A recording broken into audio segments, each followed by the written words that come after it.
हजरत यूनुस अलैहिस्सलाम एक सच्चे, बाखलाक और साबर नबी थे। उन्हें अल्लाह ताली ने एक बड़ी और आबाद बस्ती की तरफ भेजा। उनका पैगाम बहुत सादा था, अल्लाह एक है, इसी की इबादत करो, शर्क और बराई छोड़ दो। हजरत यूनुस अलैहिस्सलाम दिन रात लोगों को समझाते रहे।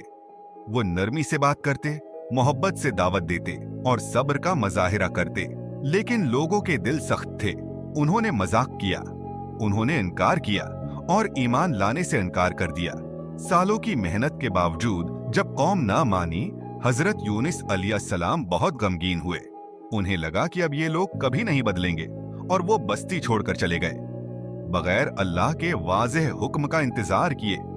जब हजरत यूनुस अलैहिस्सलाम एक कश्ती में सवार हुए, समंदर पर अचानक सियाह बादल छा गए, तेज हवा चलने लगी, लहरें बुलंद होने लगीं, कश्ती जोर जोर से हिलने लगी। कश्ती वालों ने घबराकर किरार डाला। एक बार नहीं, कई बार, हर बार नाम हजरत यूनुस अलैहिस्सलाम का आया।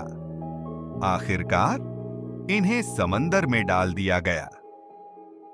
जैसे ही वो पानी में गिरे, अल्लाह ताला प्रतिशत के हुक्म से एक बड़ी मछली ने उन्हें निगल लिया।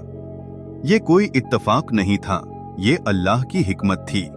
मछली के पेट में मुकम्मल अंधेरा था, समंदर की गहराई, रात की तारीकी और तन्हाई का एहसास।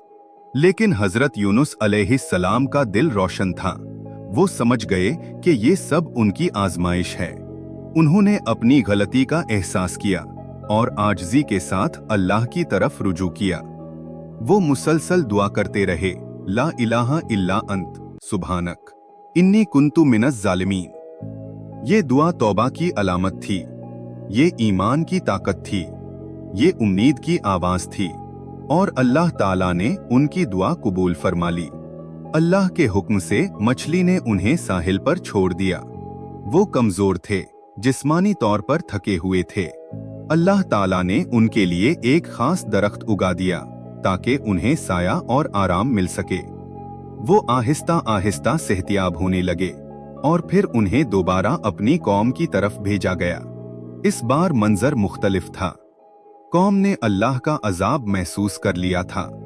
उन्होंने खतरे को देखा, उनके दिल नर्म हो गए। उन्होंने सच्चे दिल से तौबा की, उन्होंने ईमान कबूल किया और अल्लाह ताला ने उन पर रहम फरमाया। वो बस्ती जो पहले इनकार करती थी, अब ईमान और सुकून की बस्ती बन गई।